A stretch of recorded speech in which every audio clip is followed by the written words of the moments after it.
കുറേയധികം മനോഹരമായ കാഴ്ചകളും കണ്ടുകൊണ്ട് ഞങ്ങളങ്ങനെ മുന്നോട്ട് പോയി. പാലക്കാടൻ കാറ്റ് അപ്പോഴും ആഞ്ഞു വീശിക്കൊണ്ടിരുന്നു. അതിൻ്റെ തെന്നലുകൾ ഞങ്ങളെയും തഴുകി മുന്നോട്ട് തന്നെ കടന്നുപോയി. നേരത്തെ നമ്മൾ കണ്ട് സംസാരിച്ച ആ കർഷക തൊഴിലാളികൾ ചില കഥകളൊക്കെ പറഞ്ഞിരുന്നു.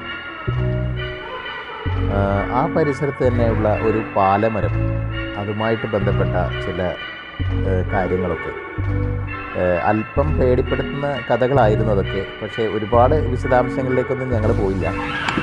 പക്ഷേ അതിൻ്റെ ചില ഭാഗങ്ങളൊക്കെ ഞങ്ങൾക്കിവിടെ നേരിട്ട് കാണാനായിട്ട് പറ്റി.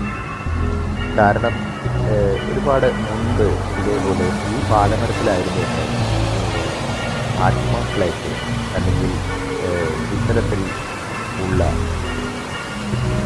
ചില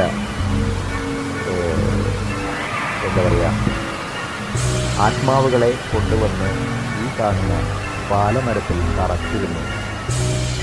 അങ്ങനെയൊക്കെ ഉള്ള എന്തൊക്കെയോ തരത്തിലുള്ള അനുഷ്ഠാനങ്ങളൊക്കെ ചെയ്തു വന്നിരുന്നു.